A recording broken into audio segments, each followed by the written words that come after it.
الحمد لله نحمده ونصلي على يصلي رسول الكريم وما توفيقي إلا بالله لا حول ولا قوة إلا بالله العلي العظيم سبحانك لا علم لنا إلا ما علمتنا إنك أنت العليم الحكيم وقال أيها ويقيمون الصلاة ومما رزقناهم ينفقون وقال أيها நோக்கும் இடங்கள் எல்லாம் நீக்க காட்சி அளித்து ஏக்கம் வரும் மாதர்களுக்கு நோக்கத்துடன் அனைத்து புகழும் அர்ஷின் அதிபதி அல்லாஹ்விற்கே உரியதாகும். சாந்தியும் சமாதானமும் அவ்வலும் நபி ஆகிரும் நபி ஹயாத்துன் நபி மக்கத்து ராஜா மதீனாவில் ரோஜா உயிருக்கு உயிரான உயிருளும் மேலான கண்மணி காத்துமுன் நபி ரசூலுல்லாஹி ஸல்லல்லாஹு அலைஹி வஸல்லம் அன்னவர்கள் மீதும் அன்னவர்களை அப்படியே பின்பற்றிய உத்தம சத்திய சஹாபாக்கள் தாபியங்கள் தபூஉ தாபியங்கள் அக்தாபுகள் நுஜபாக்கள் நுகபாக்கள் சாலிஹீன்கள் சாலிஹாத்துகள் இந்த புனிதமான வார பெருநாளில் வருகின்ற அல்லாஹ்வின் நல்லடியார்கள் மீதும் என்றென்றும் நின்று நிலவேற்றுவானாக. ஆமீன். அல்லாஹு ஜல்ல ஜலாலுஹு தஆலா நம்மளை படைத்தான். நம்மளை படைத்த நோக்கம் என்னவென்றால் அவனை நின்று வணங்குவது, அவனை நின்று வணங்குவது, அவனை வழிபட்டு நடப்பது, அவனுடைய தேவைகளை அவனிடம் நாமெல்லாம் நம் தேவைகளை அவனிடம் வைப்பது. இது எல்லாம் விட அல்லாஹு தஆலா நம்மளுக்கு கடமையாக்கப்பட்ட இரண்டாவது கடமையாக்கப்பட்டதுதான் தொழுகை. அந்த தொழுகையிலே அல்லாஹ் என்ன முஃமின்களுக்கு சொல்லியிருக்கின்றான் என்று பார்க்கலாம். அந்த தொழுகையிலே எப்படி இருக்க வேண்டும், அந்த தொழுகையிலே எப்படி பேணுதல் இருக்கும் என்பதை நம்மளுக்கெல்லாம் நபிமார்கள் காட்டி தந்து போய்விட்டார்கள். அந்த நபிமார்கள் வழியிலே நாம் எல்லாம் தொழுகையை எப்படியெல்லாம் பேண வேண்டும் என்பதை நபிகள் நாயகம் ஸல்லல்லாஹு அலைஹி வஸல்லம் அப்துல்லாஹ் இப்னு மஸ்ஊத் ரலியல்லாஹு அன்ஹு அவர்களிடம் சொல்லியிருக்கிறார்கள், யா ரசூலல்லாஹ், தொழுகையிலே எப்படி நடந்து கொள்வது என்பதை அருமை நாயகம் ஸல்லல்லாஹு அலைஹி வஸல்லம் இட கேட்கிறார்கள் ஒரு சஹாபி. அப்பொழுது ஈமானின் ஒரு பகுதி என்றால் அதுதான் தொழுகை. நீ தொழுகையிலே சரியாகி விட்டீர் என்றால் நீ அங்கு கபர் வேதனைகளிலும் அதாபுகளிலும் இருந்தும் நீ பாதுகாக்கிறாய். நீ பாதிக்கப்படுற இடத்துல இருந்து நீ பாதுகாக்கப்படுகின்றாய் என்பதை நபி ஸல்லல்லாஹு அலைஹி வஸல்லம் தொழுகையினுடைய பேணுதலை பற்றி சொல்லியிருக்கிறார்கள். அப்துல்லாஹ் இப்னு மஸ்ஊத் ரலியல்லாஹு அன்ஹு அவர்கள் தொழுகையை குறித்து கேட்டதனால் ஏராளமான சஹாபாக்கள் நபிகள் நாயகம் ஸல்லல்லாஹு அலைஹி வஸல்லம் இடம் பணிவில் இருந்து நபி ஸல்லல்லாஹு அலைஹி வஸல்லம் என்னவெல்லாம் சொல்லுகின்றார்கள் மார்க்கத்தின் விஷயத்திலும் தொழுகையினுடைய பேணுதலிலும் நம்மளுக்கெல்லாம் என்னென்ன வழிகாட்டி இருக்கிறார்கள் வேண்டும். நான் அல்லாஹ்விற்காக தொழுகின்றேன். அந்த இரையச்சம் தான் வந்தால், மன தூய்மை இருந்தால் ஒருவர் அவர்களுடைய தொழுகை அல்லாஹ்விடம் ஏற்றுக்கொள்ளப்படும். அந்த தொழுகை முதலாவது விஷயம் சொல்கின்றார்கள் அருமை நாயகம் ஸல்லல்லாஹு அலைஹி வஸல்லம். அந்த பேணுதலை குறித்து முதல் விஷயம், நீ உடல் சுத்தமுடன் இரு, உன் உடை சுத்தமுடன் இரு, இடம் சுத்தத்துடன் இரு. ஏன் இன்னொன்றும் சொன்னார்கள், நீ தக்குவா பெற வேண்டும் என்றால், அந்த இரையச்சம் வேண்டும் என்றால், நீ உன்னுடைய தொழுகையிலே நீ பேணுதலாக இரு. உன் தொழுகையிலே பேணுதலை பெற வேண்டும். அந்த பேணுதல் தான் தக்குவாக்கு முதல் அடையாளம். அந்த பேணுதலை அருமை நாயகம் ஸல்லல்லாஹு அலைஹி வஸல்லம் நம்மளுக்கெல்லாம் இந்த தொழுகையை பற்றி சொல்லி இருக்கிறார்கள். நபிகள் நாயகம் ஸல்லல்லாஹு அலைஹி வஸல்லம் அவர்கள் வழியிலே போகக்கூடிய அந்த நேரத்திலே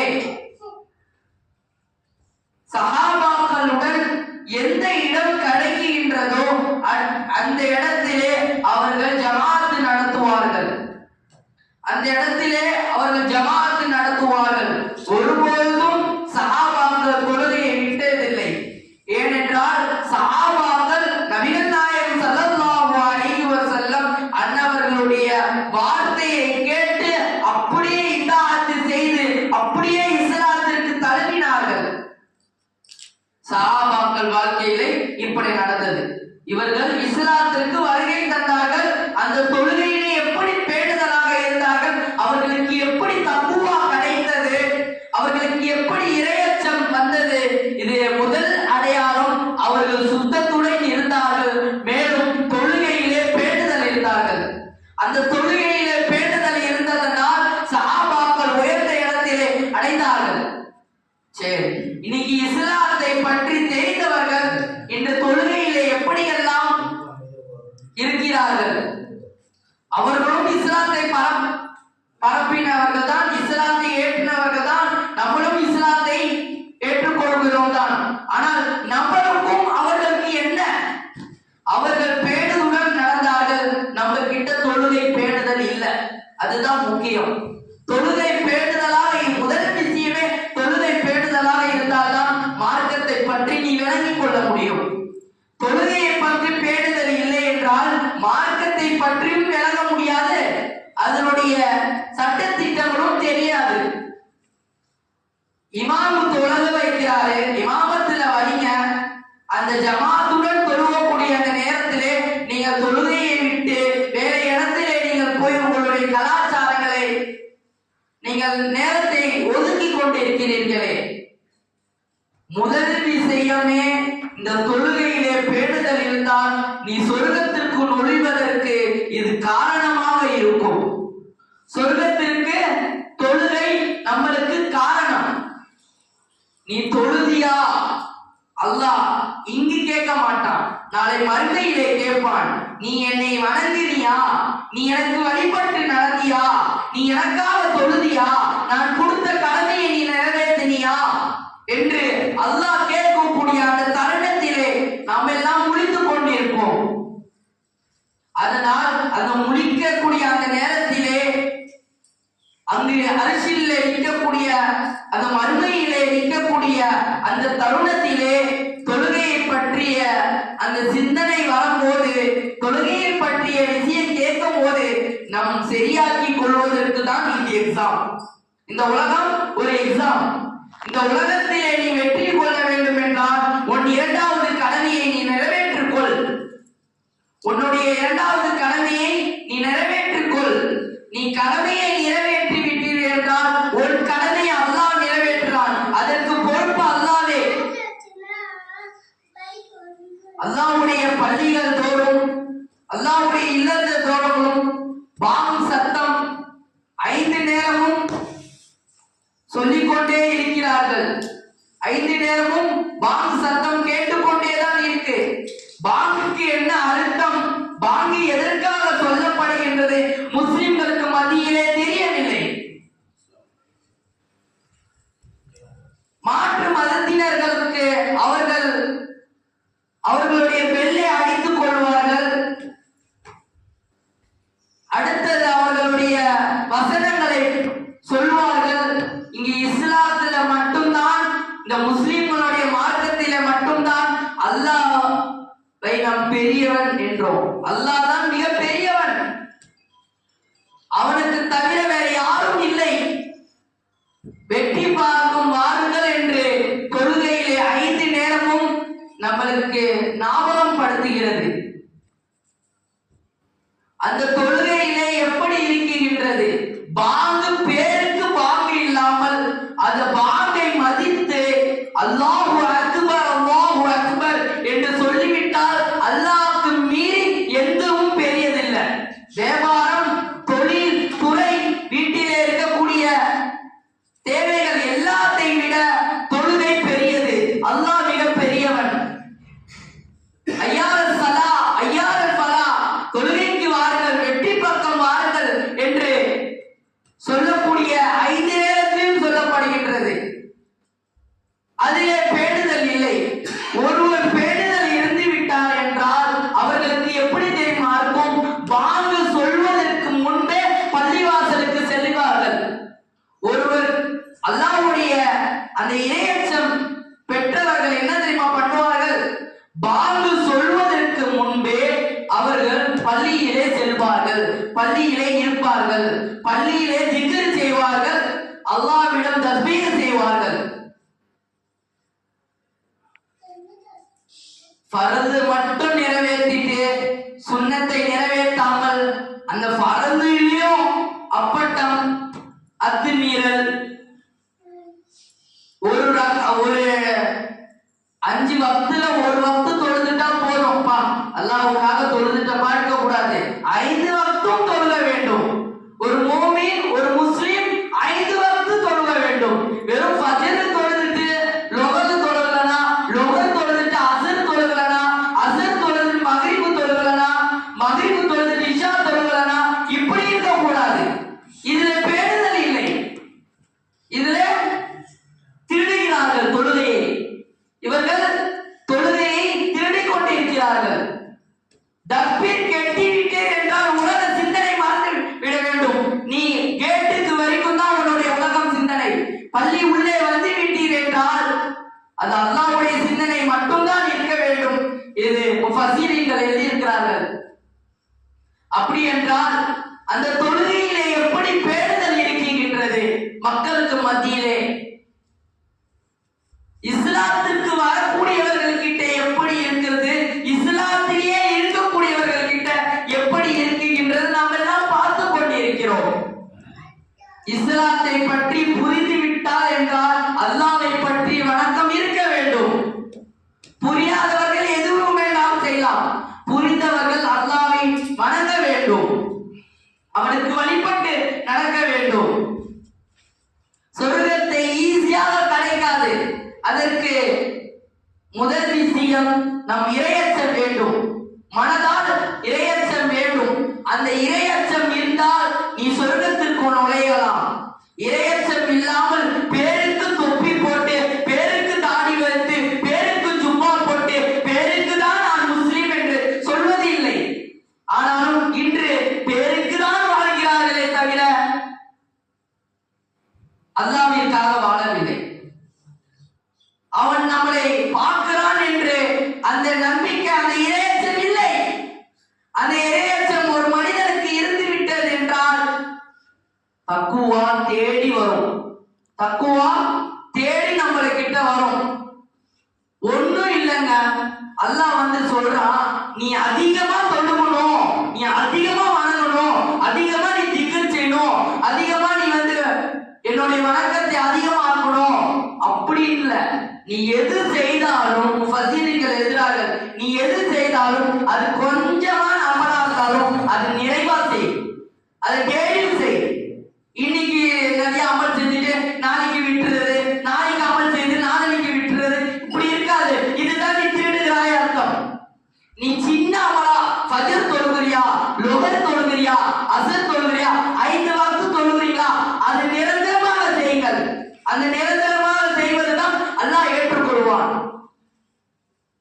வந்து தொழுகிறது நாளைக்கு இல்லாதது. எங்க இருந்தாலும் தொழுகையை விடாதீர்கள்.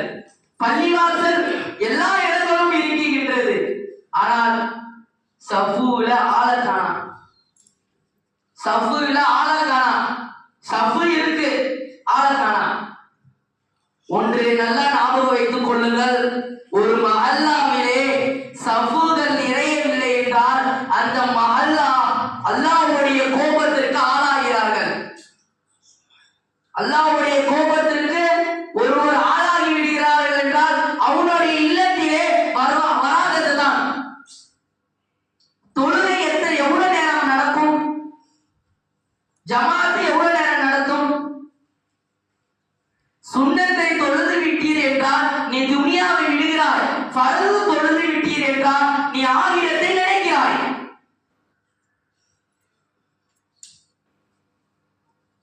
நீ ஃபர்து தொழுது விட்டீர் என்றால் ஆகிரத்தை நினைக்கிறாய். சுன்னத்தை தொழுது விட்டீர் என்றால் நீ துனியாவை விட்டு வெளியேறுகிறாய்.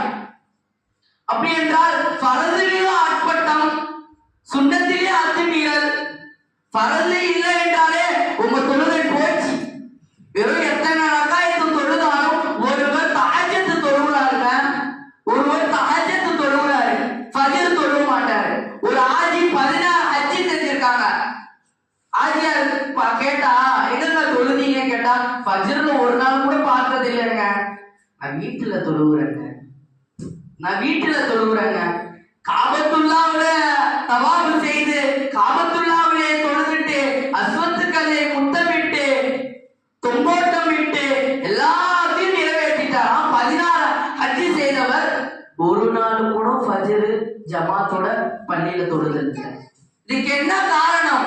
நீ எவ்வளவு ஹஜ்ஜி செய்தாலும் உன்னிடம் தக்குவா இல்லை. ஹாஜிகளுக்கே தக்குவா இல்லை என்றால் ஒரு மூமின் சிந்தித்துக் கொள்ள வேண்டும். ஒரு மூமின் சிந்தித்துக் கொள்ள வேண்டும். பணம் இருக்கின்றது, நான் ஹஜ்ஜி செய்கிறேன், பேருக்கு ஹஜ்ஜி அல்ல, பேருக்கு தொழுகை அல்ல, பேருக்கு அமல் அல்ல, அல்லாஹ்வுக்காக செய்கிறியா, அதுதான் விஷயம். பள்ளியை விட்டுட்டு எது கேட்டாலும் நான் தொழுதுட்டேங்க, தொழுகையிலே பொய் சொல்வது, தொழுகையிலே அத்துமீறல்.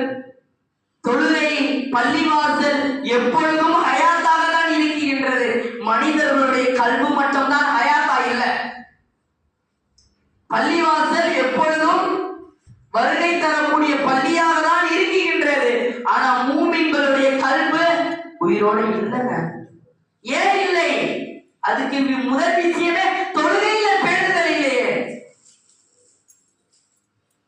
ஒருவர் கஷ்ட நேரத்திலே தொழுகிறார்கள். நீ அந்த முன்னாடியே தொழுதுட்டா உன் பாரம் குறைஞ்சிருக்கும்ல. ஒரு 2 ரக்காயத்து வைங்க. ஒரு காரியத்தை, நல்ல காரியமோ கெட்ட காரியமோ, எனக்கு வந்த காரியங்கள் எல்லாம் கெட்டதாக இருக்கு, எனக்கு வரவேண்டிய காரியங்கள் எல்லாம் நல்லதாக இருக்கு. கெட்ட காரியம் வருதா அல்ஹம்துலில்லாஹ் சொல்லுங்கள். நல்ல காரியம் வருகின்றதா அல்ஹம்துலில்லாஹ் சொல்லுங்கள். கெட்ட காரியங்களை கொடுப்பதும் அல்லாஹ்தான், நல்ல காரியங்களை கொடுப்பதும் அல்லாஹ்தான். ஆனா கெட்ட காரியம் வந்தா அல்லாஹ்வுக்கு என்ன மட்டும்தான் கஷ்டம் கொடுக்கலாம். நீ மட்டும்தான் உலகத்துல பிறந்திருக்கோமா? இந்த உலகத்துல நம்ம மட்டும்தான் பிறந்திருக்கோமா? அல்லாஹ் எல்லாத்திற்கும் வழிகாட்டி, அவன் ராசிக்கின் ரிஸ்கை அளிக்கக்கூடியவன். நீ நினைத்தாலும் அவன் ரிஸ்கை அளிக்கக்கூடியவன், நீ நினைக்கிறாலும் அவன் ரிஸ்கை அளிக்கக்கூடியவன். அவனுடைய விஷயத்திலே குறை வைக்கவில்லை. ஆனாலும் நாம் அவன் விஷயத்திலே குறை வைத்திருக்கிறோம். நாம் அவன் விஷயத்திலே நாம் குறை வைத்திருக்கிறோம். அந்த குறையை நாம் எல்லாம் அகற்றிட்டு அல்லாஹ்வுக்காக நான் தூய்மையுடன் இருப்பேன், அல்லாஹ்வுக்காக நான் பரிசுத்தமாக இருப்பேன். பேருக்கு சுப்ஹானல்லாஹ் சொல்லாமல், பேருக்கு அல்ஹம்துலில்லாஹ் சொல்லாமல், பேருக்கு அல்லாஹு அக்பர் என்று சொல்லாமல் அது மனதிலே வர வேண்டும். சுப்ஹானல்லாஹ், யாரெல்லாம் நீ பரிசுத்தமானவன், என்னையும் பரிசுத்தமாக ஆக்கிடு.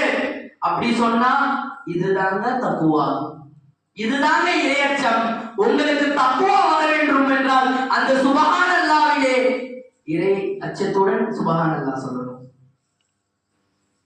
தொழுகையிலும் இறையச்சத்துடன் தொழுதால் அந்த தொழுகையை கொண்டு உங்களுக்கு நாளை சுவனம் இருக்கின்றது.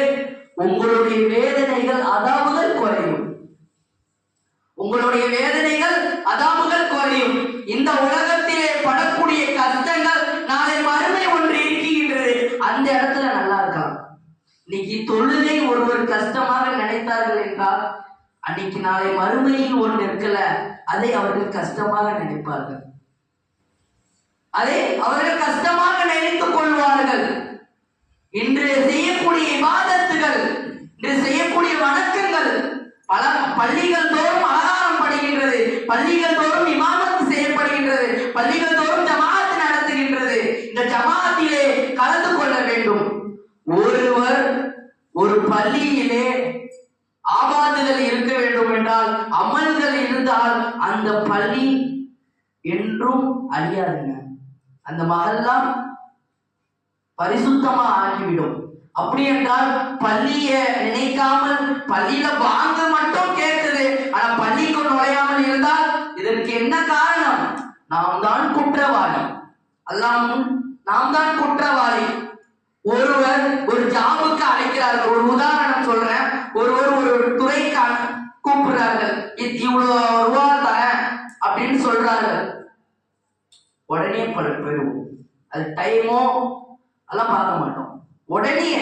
ஆனா அல்லாஹ், நீ வா, நீ வெற்றி பக்கம் வா, நான் சொர்க்கம் வச்சிருக்கிறேன், என் சொர்க்கத்தை நீ பெற வேண்டும், நீ வா, உன்னை படைத்த நோக்கமே நான் வணங்க வேண்டும், நீ வா வாண்டு 5 நேரமும் சொல்லுகின்றது. ஆனா மூமின்கள் முஸ்லிம்கள் மட்டும் அதை கேட்கவே இல்லை, கேட்டாலும் அதை நினைப்பதே இல்லை. அல்லாஹ் அதுல இருந்து அல்லாஹ் நம்மளை எல்லாம் பாதுகாக்க வேண்டும். ஆனால் பாங்கு என்பது ஒரு கண்ணியமான ஒரு விஷயம், தொழுகை என்பது ஒரு அமலுக்குரிய ஒரு விஷயம். அதனாலதாங்க அல்லாஹ் கடமைன்ட்டு அல்லாஹ் ஆக்கினான். அல்லாஹ் அதனாலதாங்க 2வது கடமை ஆக்கலாம். ஒரு மூமின் கலிமா சொல்லிவிட்டால் அவர்கள் மீது தொழுகை கடமையாக்கப்பட்டதில்லை. நீ அல்லாஹ்வுக்காக தொழுகை, அல்லாஹ் உனக்கு உன்னுடைய மூச்சு எத்தனை நேரம் விடுகிறீ உங்களுக்கு தெரியுமா? தெரியாது. அதுக்குதான் மூசா அலைஹிஸ்ஸலாத்து வஸ்ஸலாம் சொல்லுகிறார்கள், யா அல்லாஹ், நீ எனக்கு கொடுத்த நியாமத்து அதிகமாக நான் நினைக்கிறேன், ஆனால் நீ மறைவாற்ற ஒரு நியாமத்தை நீ வச்சிருக்கிறாய். நாங்கள் மூச்சு எத்தனை தடவை விடுறோம்னுட்டு உனக்கு மட்டும்தான் தெரியும், அது எங்களால தெரியாது. நீ செய்த உதவி எங்களால் நினைக்க தோணும், ஆனால் அதை அஞ்சி நான் உன்னிடம் எப்படி நன்றி சொல்வது தெரியவில்லை. ஆனாலும் நாங்கள் மூச்சு விடுகிறோமே, இந்த மூச்சு எத்தனை தடவை விடுறோம் எங்களுக்கே தெரியவில்லையா அல்லாஹ். அப்படி என்றால் மூசா அலைஹிஸ்ஸலாம், நீ மறைவற்றிய நியாமத்தே மூச்சு தான். அப்படின்னா அல்லாஹ் நம்ம மூச்சு வச்சிருக்கானா, இந்த மூச்சு எத்தனை தடவை விட்டுறோம், இந்த மூச்சு எத்தனை தடவை ஆகுது, இன்க்ரீஸ் ஆகுது. அப்படின்னா அந்த மூச்சு அல்லாஹ் நிறுத்திட்டா நம்மளுடைய நிலைமைகள் என்ன? அதனாலதான் அல்லாஹ்வுடைய பள்ளியை நீங்கள் ஆபாதாக ஆக்குங்கள், அல்லாஹ்வுடைய பள்ளியில இருக்கக்கூடிய முசல்லாவை கண்ணியப்படுத்துங்கள், முசல்லாவை மதியுங்கள். முசல்லாவை நீங்கள் மதித்தால் நாளை உங்களுக்கு ஒரு இடம் இருக்கின்றது, அல்லாஹ் மதிப்பான். அந்த பாக்கியத்தை உலக மக்கள், முஸ்லிம்கள், மூமின்கள் எல்லாரும் ஏற்றுக்கொள்ள வேண்டும். தொழுகையை ஒருபோதும் விட்டுவிடாதீர்கள். தொழுகை உங்கள் பாரம் குறையும். தொழுகை தொழுதால், பேணுதுடன் தொழுதால் நீங்கள் உயர்ந்த சொர்க்கம் ஜன்னத்துல் ஃபிர்தௌஸ் என்று அடையலாம். ஒழு செய்த சில சட்டத்திட்டம் இருக்கின்றது. நீ ஒழுவை பேணுதுடன் செய்தால் எந்த சொர்க்கத்துல வேணாலும் நீங்க நுழையலாம், நீங்கள் எந்த சொர்க்கத்துல வேணாலும் நுழையலாம். அதை நீங்க பேணுதலாம் தொழுகையை தொழுதீங்கன்னா சொர்க்கமே உங்களுக்கு கிடைத்துவிடும். அந்த பாக்கியத்தை வல்லோன் அல்லாஹ் உங்களுக்கும் எனக்கும் உலக மக்கள் யாவருக்கும் நல்கி தருவான்.